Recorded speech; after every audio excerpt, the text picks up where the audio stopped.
Shalom, salam sejahtera anak-anak ibu di kelas 9. Kembali kita di pertemuan kita IPA Biologi dengan Ibu Imelda. Kita akan bahas lanjutan sistem reproduksi pada manusia, yaitu adalah tahap pertumbuhan dan perkembangan manusia. Nah, kita harus bisa bedakan dulu apa itu pertumbuhan dan perkembangan. Pertumbuhan itu adalah proses bertambahnya jumlah sel tubuh suatu organisme yang disertai dengan pertambahan ukuran berat, tinggi, dan ini bersifat irreversibel atau tidak dapat kembali pada keadaan semula. Pertumbuhan ini bersifat kuantitatif, artinya ini dapat dihitung dengan satuan ukuran, dan suatu organisme yang dulunya kecil menjadi lebih besar seiring dengan pertambahan waktu. Sedangkan perkembangan itu adalah suatu proses diferensiasi organogenesis dan diakhiri dengan terbentuknya individu baru yang lebih lengkap dan dewasa. Perkembangan lebih bersifat kualitatif atau tidak dapat diukur dengan satuan, di mana suatu organisme yang sebelumnya masih belum matang dalam sistem reproduksi menjadi lebih dewasa dan matang dalam sistem reproduksi, sehingga sudah dapat melakukan proses perkembangbiakan. Nah, ini adalah proses pertumbuhan perkembangan yang dialami oleh manusia.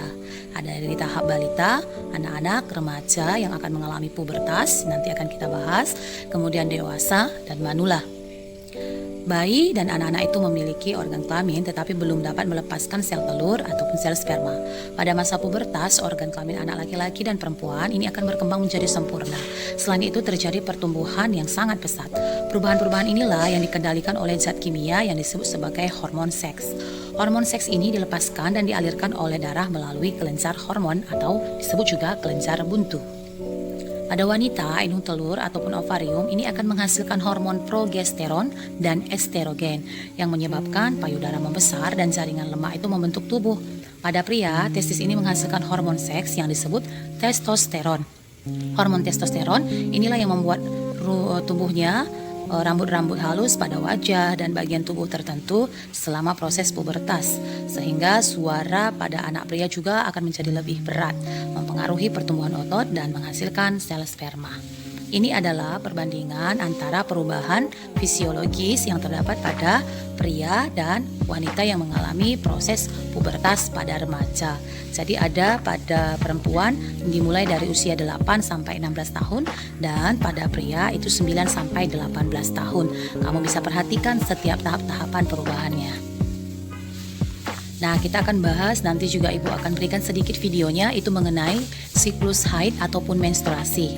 Sejak masa pubertas, tubuh wanita itu mengalami proses bulanan yang disebut dengan siklus haid ataupun menstruasi. Perubahan tingkat hormon ini mempertebal jaringan endometrium ataupun disebut juga dinding rahim dan memperbanyak darah yang akan menjadi zat makanan bagi telur yang dibuahi. Menstruasi ini merupakan suatu keadaan di mana keluarnya darah, cairan jaringan, lendir dan sel-sel epitel yang menyusun dinding rahim. Apabila seorang perempuan itu mengalami menstruasi, maka akan keluar darah melalui vaginanya. Menstruasi ini biasanya terjadi 1 bulan sekali. Siklus menstruasi akan terjadi apabila sel telur yang dihasilkan oleh ovarium tidak dibuahi oleh sel sperma. Pada umumnya, satu siklus menstruasi berlangsung selama 28 hari. Akan tetapi ada perempuan yang mengalami siklus menstruasi pendek dan panjang.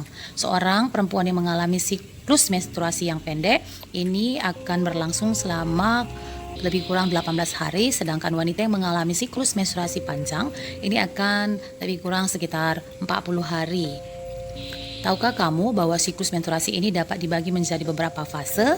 Agar kamu dapat memahaminya, nanti kamu perhatikan gambar tentang siklus yang terjadi pada dinding rahim yang sudah Ibu sediakan.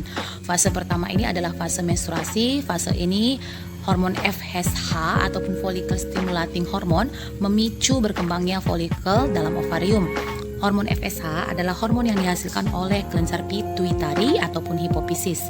Kelenjar tersebut ini terletak di otak bagian depan.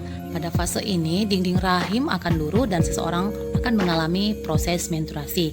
Inilah dia proses tahap-tahapannya. Jadi ada fase menstruasi ya pada dinding rahim. Nah, pada proses perkembangan folikel ada beberapa folikel yang berkembang, namun hanya satu folikel yang dapat terus berkembang tiap bulannya. Pada awal perkembangannya, folikel ini menghasilkan hormon estrogen dan progesteron.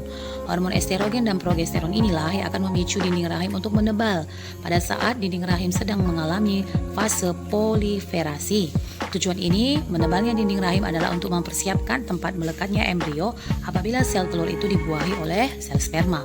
Fungsi lain adalah hormon estrogen estrogen akan memicu kembali kelenjar pituitari untuk menghasilkan hormon FSH dan LH ataupun luteinizing hormon.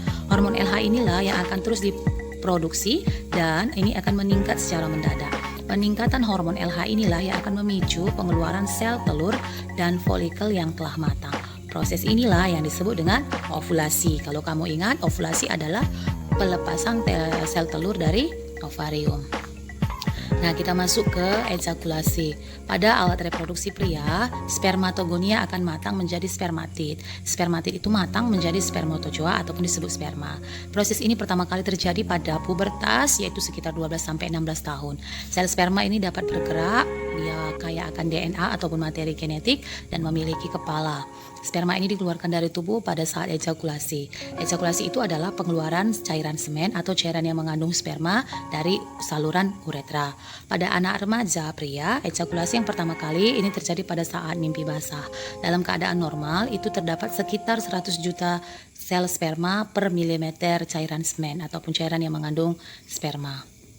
Nah, kita akan bahas mengenai kelainan ataupun penyakit menular seksual. Jadi ada penyakit-penyakit, ada penyebabnya, ada gejala atau tanda-tanda, dan ada masalah yang mengakibatkan kenapa penyakit ini terjadi.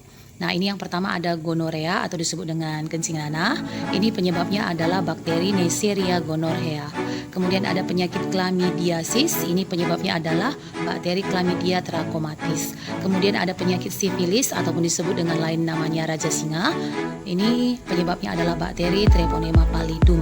Kemudian ada penyakit herpes genitalis, ini penyebabnya ini adalah virus herpes simplex. Kemudian ada penyakit candidiasis ataupun keputihan, ini penyebabnya adalah jamur Candida albicans. Nah, gejala-gejala dan masalah yang menyebabkannya dapat kamu perhatikan dalam tabel. Nah, yang terakhir kita bahas ini adalah mengenai kesehatan organ reproduksi. Kita perlu menjaga kesehatan organ reproduksi, yaitu dengan cara menjaga kebersihan organ reproduksi bagian luar. Kemudian kita perlu mengkonsumsi makanan yang higienis dan cukup nutrisi, tidak menggunakan celana yang terlalu ketat karena ini dapat menyebabkan peradangan pada organ reproduksi. Kemudian mengenakan pakaian dalam yang berbahan katun agar dia dapat menyerap keringat sehingga mencegah perkembangan bakteri, karena keadaan lembab bakteri itu akan mudah berkembang. Selanjutnya tidak melakukan hubungan seks secara bebas karena dapat mengakibatkan terkenanya penyakit menular seksual ataupun PMS. Kemudian kesehatan organ reproduksi juga, ini kita perlu menghindari pernikahan dini. Mengapa perlu menghindari pernikahan dini? Karena di usia dini secara fisiologis organ-organ reproduksinya itu belum mengalami proses pematangan yang sempurna, dan secara psikis juga belum mengalami cara berpikir seperti orang dewasa yang lebih baik. Jadi menghindari pernikahan dini adalah salah satu juga menjaga kesehatan organ reproduksi. Nah, sekian dan terima kasih. Semoga kamu paham, kamu pelajari dengan baik, dan Ibu berikan sedikit video dalam pembelajaran kali ini mengenai proses menstruasi. Selamat belajar, Tuhan Yesus memberkati.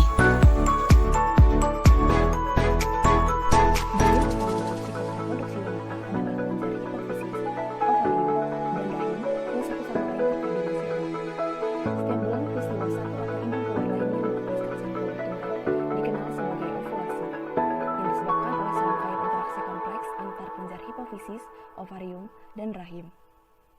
Kelenjar hipofisis bekerja untuk mengendali daerah kecil otak yang dikenal sebagai hipofisis.